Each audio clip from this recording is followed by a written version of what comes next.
म यति बेला छेडागाड नगरपालिका वडा नम्बर 8 को घोगी टोलको बीच केन्द्रमा छु, जहाँ मेरो स्थायी घर पनि यहीँ पर्छ। म यहीँकै नागरिक हुँ र यो नागरिकको हिसाबले एउटा सरकारवाला निकायहरूलाई यसका विषयमा केही जानकारी गराउन चाहन्छु। र यो हाम्रो गाउँको बीच केन्द्रमा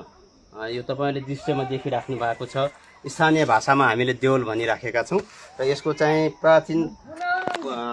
परापूर्व कालदेखि यसको चाहिँ स्तूपा भन्ने पनि गरिएको छ। यसको विषयमा खास स्थानीय टोलीहरूसँग सोद्धाखेरि जति बेला 1700 वर्ष अगाडि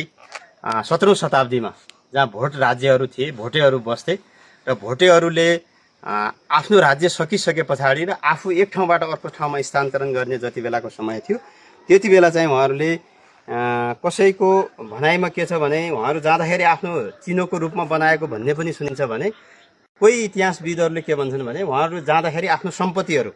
आफ्नो धन सम्पत्तिहरू लिन नसकेर यही बीचमा गाडेर राखेको भन्ने पनि सुनिन्छ। त्यसकारण पछि यसलाई व्यवस्थित बनाउनको लागि धेरै पछि यहाँका स्थानीयहरू जागरुक भएर र त्यसपछि पुरातत्व विभागबाट यसको पुरातत्व विभागमा पनि यसको रेकर्ड छ र पुरातत्व विभागको टोली पनि यहाँ आइसके पछाडि यसलाई कसरी मर्मत गराउन सकिन्छ भन्ने छलफलका बीचमा झन्डै 2-3 वर्ष उहाँहरूले बजेट व्यवस्थापन गरेर यो 90 सालको भूकम्पले यी सबै देवलहरू तहस-नहस थिए र पछि 15वटा देवलहरू थिए। तपाईले दृश्यमा देखिराख्नु भएको छ 5-5 वटा जो यो लाइनमा छ, यसमा चाहिँ 5 वटा, यसमा 5 वटा र यसमा 3 वटा छ। पहिला चाहिँ 5 वटा गरेर 15 वटा थियो। तपाईले दृश्यमा देख्नु भएको छ एउटा त्यहाँ खाली छ भने यसको तल चाहिँ भत्किएको थियो। भत्काएर यसलाई अहिले 13 वटामा मात्रै बनाएको सीमित राखिएको छ भने